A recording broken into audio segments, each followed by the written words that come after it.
Last November, I would get home from work and just sit. I wasn't physically exhausted. I could have gone for a walk, but mentally, I was completely done. I was toast. I'd sit, I'd stare at the TV, but not really watch it. I didn't really care about all the things that normally I care about. Writing, reading, making videos, all of that just stopped. I thought something was seriously wrong with me. But it turns out I had stopped doing one thing, taking one supplement. And when I started taking it again at the right dose, everything came back. The energy, the clarity, and the drive.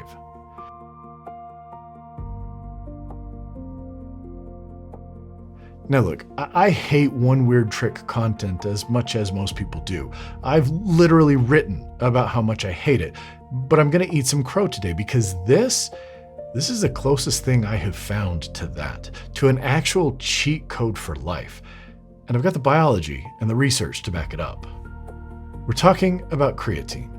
And I promise you, if you think this is just for gym bros, you're wrong. I was wrong. And let me show you why. So something I've talked about before, and something that I genuinely believe, is that time is not our most limited resource. It's our energy. And honestly, most days, that's our mental energy. For a stretch last year, mine was completely gone by the time I hit the end of my workday. I want to talk about what happened, and most importantly, what changed for me. But to understand it and to understand why creatine was the key to this, I need to give you a tiny bit of biology first. I'll do my best to keep it short, but hey, look, this is kind of what I talk about for a living, so sometimes I don't do a great job at that. But this is the key to everything. Okay, you've all heard this before, but it's true. The mitochondria is the powerhouse of the cell.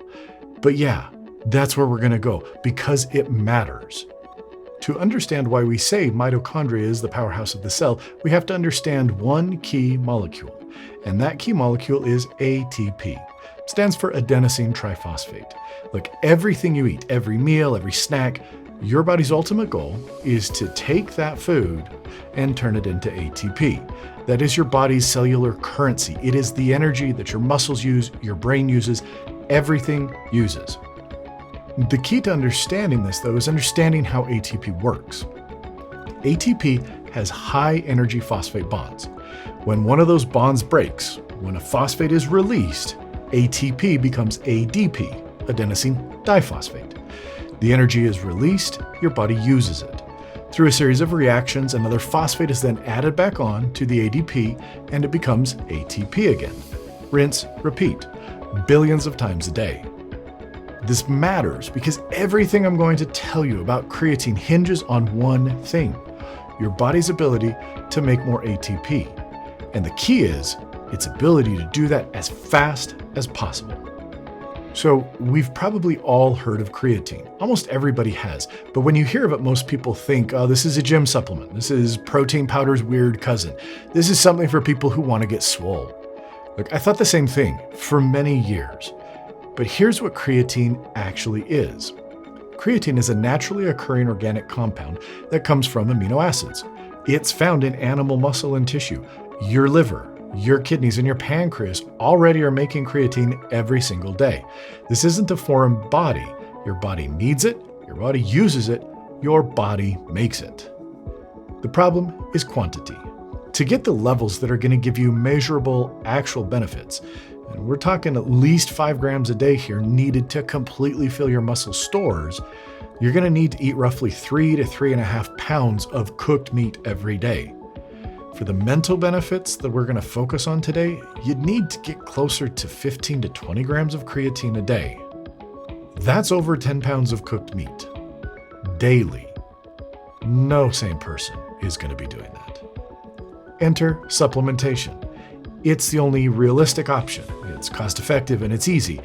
And that's the good news. Creatine monohydrate, the plain, boring, inexpensive version that's been around for years, is absorbed by your gut at over 95%. It works, it's cost effective, and it's the only form that you need.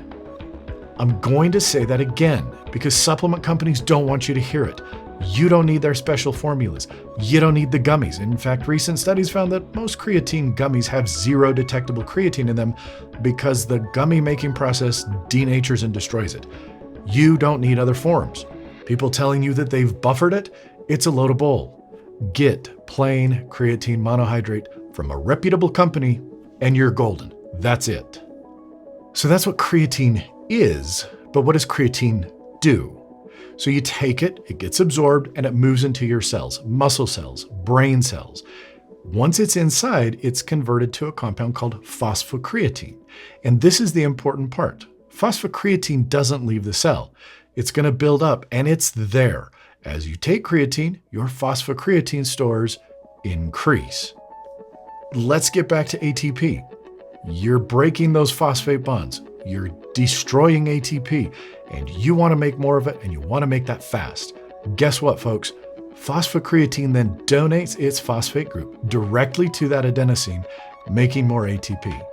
We bypass the whole normal cycle of production. No glycolysis, no Krebs cycle, no electron transport chain. Fast, efficient energy right when you need it.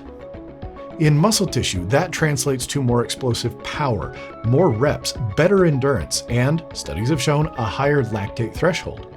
This has been documented over decades. It's why athletes have been using this forever. But here's where this gets interesting, and this was the part that changed everything for me. Your brain is an energy hog. It only makes up 2% of your body weight, but it burns 20% of your total daily energy. There is nothing in your body, pound for pound, that uses more energy than your brain.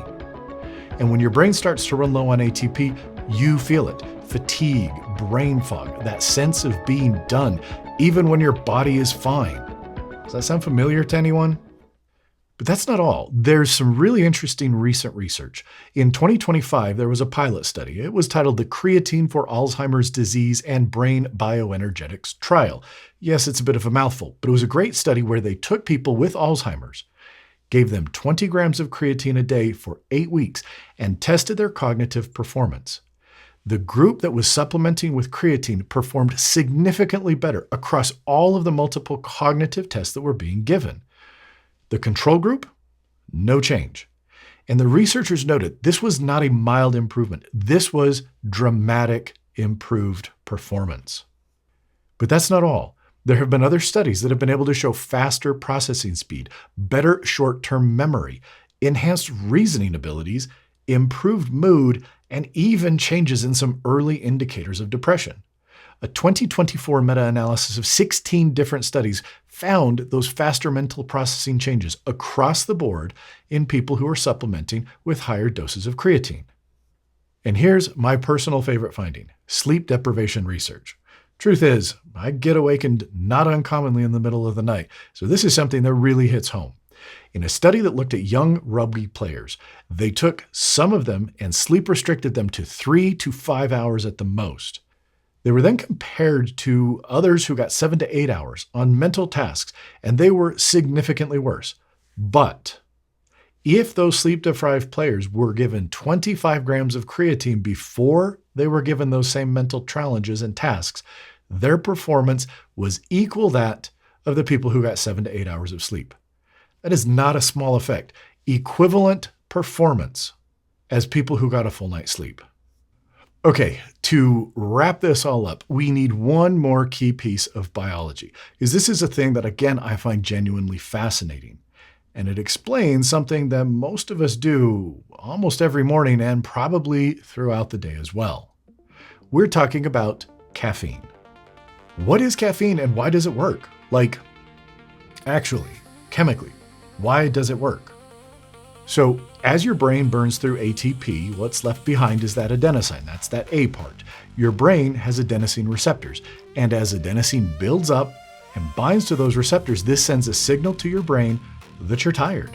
It's time to slow down. You need to take rest. Basically, this is your brain saying, hey, cut it out. We need time to make more ATP. Caffeine is almost identical chemically to adenosine. And so it can bind those adenosine receptors. They see each other and they think, hey, we know each other, let's hook up. Caffeine binds the receptors, blocks adenosine from binding, but, and here's the key thing, caffeine doesn't activate those receptors. It just sits there, so that your tired signal from the adenosine, it never fires. You feel more alert, you feel more awake. But honestly, that's a fake out. Adenosine is still building up, you're still breaking down ATP. As soon as the caffeine clears out of your system, there's a whole lot of adenosine ready to rush in at once. That's the crash. That's why it happens.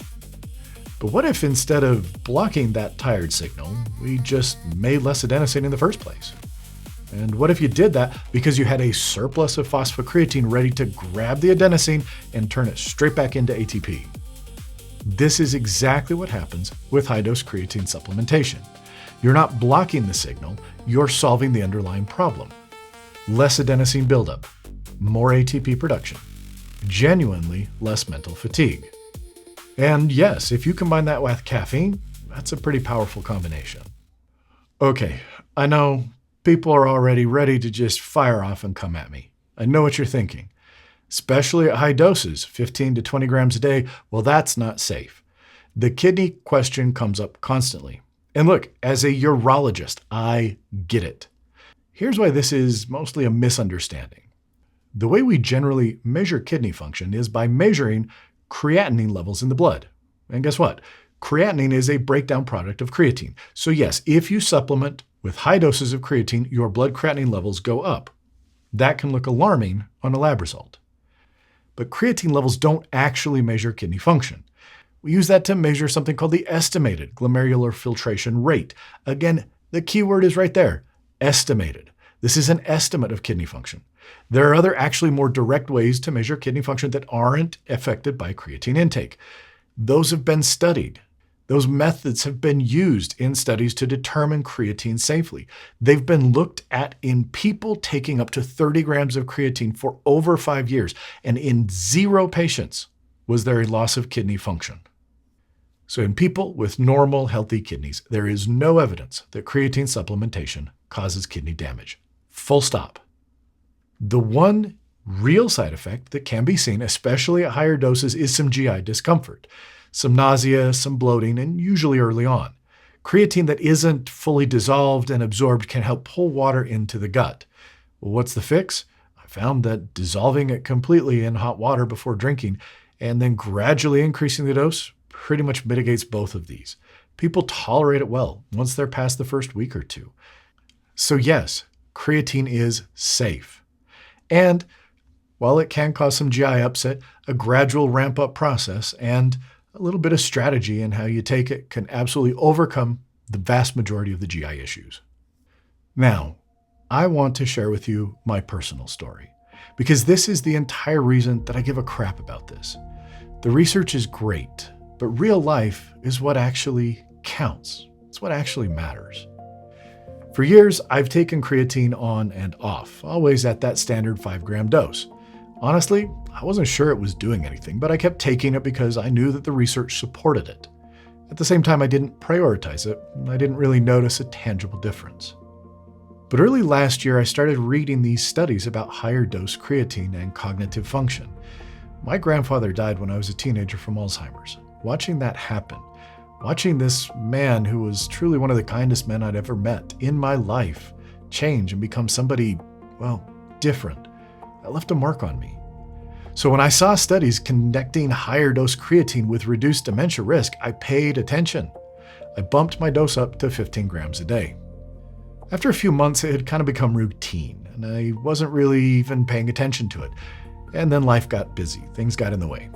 I had a son on his way home from a mission. A week later, I had a daughter getting married who was moving across the country.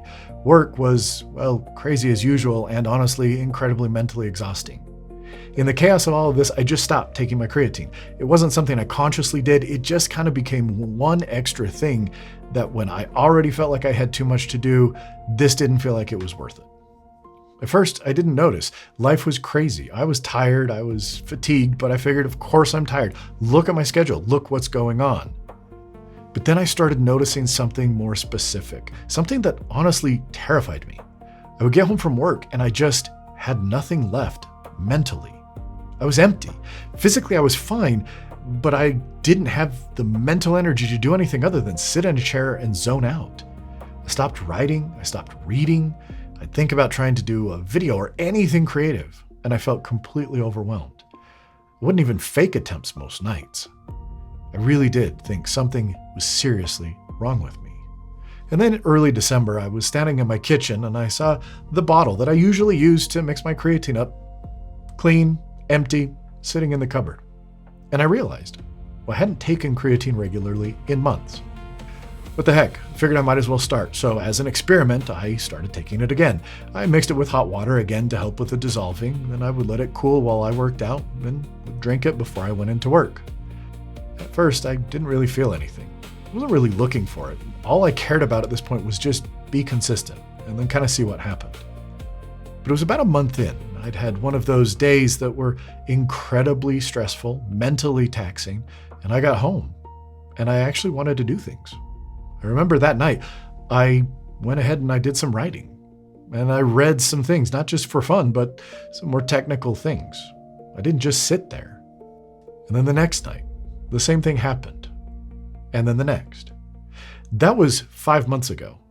That mental energy, that drive, that ability to get home from a mentally exhausting day at work and still do something difficult to follow through, that has been a sustained, meaningful change. Even on taxing, exhausting days, I have the mental energy to be creative and productive after work. Could it be the placebo effect? It's a possibility, but I've thought seriously about this. The timing doesn't match up. I didn't feel worse when I stopped taking until about a month or so afterwards. That pretty much lines up with the washout rate for high-dose creatine. Also, I didn't feel better immediately. It was again about another 3 to 4 weeks until those levels built up in my brain that I noticed the change. Placebo doesn't have a 4-week delay, and it doesn't have persistent effects even after you stop doing it. It's pretty much a thing where your magical medicine's going to work immediately and stop as soon as you miss a dose. I'm a skeptic by nature, but I can't explain this any other way, and the science backs up my personal experience. So here's where I land on this. Creatine monohydrate, plain, cheap, boring, incredibly well researched. I strongly recommend people give it a try. Start at 5 grams a day. Make sure you tolerate it. I do recommend dissolving it in hot water. I also mix mine with some element electrolytes. It helps give some flavor, and especially at those higher doses, that can be beneficial. As you tolerate that, gradually increase. And for me, the significant effects kicked in at 15 grams a day. Be patient. It takes time to saturate your brain tissue. Give it at least a month before you decide whether it's working or not. I'm not selling anything. I have no brand deal. I just genuinely feel better. I think the science is solid, and this has changed my life in a way that I want to share it with other people. If you've been feeling like your mental energy is just gone by the end of the day, I'd encourage you to give this a try. Like I said, this changed things for me in a way very few things have. There are skeptics, there are naysayers, but the data is solid, and my personal experience has been profound. If real-world experience and the journey to becoming better is something you like, I hope you'll subscribe and stick around.